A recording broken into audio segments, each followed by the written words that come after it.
I don't think I can overstate how pivotal Adult Swim was in shaping me as a person while growing up. When I was just a young lad, far too young to be watching Adult Swim shows, to be honest, this programming block sank its hooks into me and it pretty much formed my sense of humour. Growing up, I never got to watch a whole lot of TV after school from Monday to Thursday. Those times were generally reserved for my parents. But Friday and Saturday nights, you better believe I was taking over that TV, and it just so happened to be those nights that Adult Swim took over Cartoon Network here in Australia for their comedy block. My parents were pretty lax about what kind of media we consumed, and the fact that most of these Adult Swim shows were animated probably helped me get away with watching stuff like Aqua Teen, which really wasn't appropriate for a kid still in primary school. But the one show I have the most fond memories of from that time period is the Brak Show, and I think that's because it's slightly less adult than most of the Adult Swim shows that were airing at the same time. My hazy memory of the early 2000s recalls that the Brak Show was always one of the very first shows on the block, which basically guaranteed that I would watch this show more than most of the other shows that aired later, because there was no way I was going to consistently stay awake for those shows that were airing past midnight. Unfortunately for young me, the Brak Show never truly took off the way Adult Swim had hoped, lasting just 3 seasons for a total of 28 episodes. Despite this, the Brak Show would sneak its way into Cartoon Network video game history almost 4 years after the show ended. If you've seen my videos for the Aqua Teen Hunger Force game and the Harvey Birdman game, you might be familiar with Adult Swim's brief flirtation with making console games based on their shows. In 2005, Midway Games announced a partnership with Adult Swim to produce games based on their shows, but just a single game from this partnership would actually come to store shelves. Aqua Teen released, but Harvey Birdman was published by Capcom with no explanation for the change, and the previously hinted at games for C-Lab, Space Ghost, and yes, the Brak Show were never to be seen. The Wild West of mid-2000s mobile games was a different story though. You got an IP? Well, good news, it's getting a game, sometimes multiple. Neglected Cartoon Network franchises like Courage, Johnny Bravo, and Aqua Teen all got to shine on the often underrated mobile platform. And it's here that the Brak Show got a game too. Developed by Global Fun and released in 2007, the Brak Show for mobiles is a fascinating game. My attention was already grabbed just out of sheer curiosity for what they could possibly do to turn the Brak Show into a game. But when I booted up the game and saw that it was isometric, well, I was completely in for the ride from that moment on. Just this design choice alone had me hooked. Most mobile games I've seen from this era seem to stick to top-down gameplay. And when you start to jump into it and actually play the game, it's clear the developers wanted to make a Brak Show-ass Brak Show game. The entire goal here is to befriend as many of the show's iconic characters as possible. You travel around the neighbourhood as Brak, chat to familiar faces, and try your best to please them as much as humanly possible.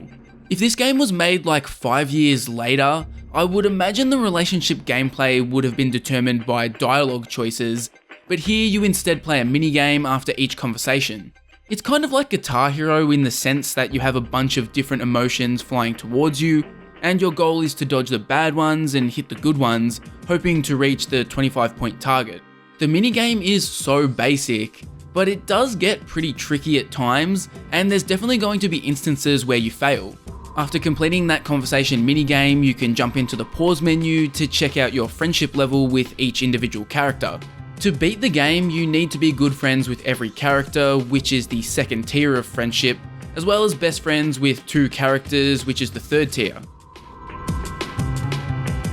It's not exactly the most nuanced relationship system ever designed, but it does get an extra layer of strategy through the specific attributes Brak needs to gain. Each character has different interests, and in order for you to make any progress through the chatting minigame, you need to hit certain thresholds with these attributes. How do you boost these attributes? Well, that's where the other half of the gameplay comes in, the minigames. Each minigame will raise or even sometimes lower specific stats, so it's a balancing act of picking the right games to play and making sure you don't accidentally decrease your other stats too much in the process. Something kind of unique is that time progresses when you play a minigame. You can play roughly 3 of these in a day before Brak has to head home and sleep. It's these limited chances to upgrade stats that give the game a bit of difficulty. Without this, there's no way you'd have any possibility of getting to the end and not just being best friends with every single character. In terms of gameplay, the minigames aren't much to talk about. They're all very arcadey ideas you've most likely experienced somewhere else before. The most notable of them is probably the memory minigame that is stylized like a fighting game. This starts off pretty easy to memorize the number sequence and then input it correctly, but the more times you play specific minigames, the harder they get. After a few games, this gets bullshittingly hard, to the point where it was genuinely unplayable for me. The vast majority of the minigames are loving references to moments from the show though. You've got to avoid feeding Mr. Tickles 3 hams. I shouldn't feed him 3 hams! Mr. Borkbagork appears in this whack-a-mole style game, and the previously mentioned memory game is based on Headkicker 2, which actually had a flash game. And I think those kinds of references in the minigames sum up what this game is all about. You're not here for some award-winning gameplay. In fact, the gameplay is the least important part. The jokes, references, and sheer absurdity of a Brak Show game existing is the pull here. I basically treated this game like a visual novel. The dialogue perfectly captures the Brak Show's sense of humour, and I was just enjoying getting to relive this underappreciated show. A neat little cherry on top here is that once you beat the game, you unlock the ability to play it again, but with Zorak this time. Because Zorak is the polar opposite of Brak, your goal is to piss off every character. Again, not exactly revolutionary and doesn't really add that much.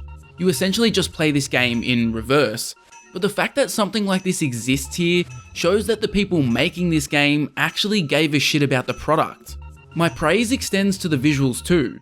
Environments look pretty nice, characters are spot on, and I think I was impressed with the overall fidelity of a mobile game from 2007. I don't remember other mobile games looking this good on my Sony Ericsson. I think my biggest issue might be that Dad walks at one point in this game. It might have happened at some point in the show, but I can't recall a time where he ever walked. One of the biggest running gags is that he's always sitting in his chair. I also liked that there are multiple songs in this game. The other Cartoon Network mobile games I've played have generally had one song looping infinitely for the whole game, or they were completely devoid of audio.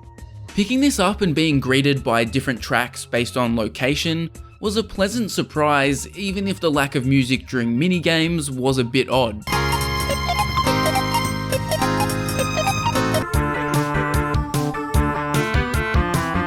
If you have any sort of fond memories of the Brak Show, I 1000% recommend checking this game out. The gameplay is super unique for a licensed title, and isn't a massive chore to go through, which combined with the writing and humour being spot on, makes this a great love letter to the show. It's a shame that this game seems to have snuck under the radar a lot like the actual show, because finding mentions of this game online is incredibly rare. All I could find was one article mentioning the developers gaining the rights to make the game, and then a single review of it, and that's about it. The only other mentions of the Brak Show mobile game on the entire internet are from people who've uploaded the file to websites for use on Java emulators. Hell, as far as I'm aware, this is the very first video on the entirety of YouTube dedicated to this game. There's over 800 million videos on this website, and this is the first to ever talk about the Brak Show mobile game. Talk about niche. No wonder this channel struggles to grow. Hopefully you enjoyed the return of my mobile minis series. If you didn't, well, I'm sorry you just wasted a portion of your life. Next week, my review covering Tak the Great Juju Challenge on home consoles, Nintendo DS and GBA should hopefully be ready. So keep an eye out for that in your subscription feed.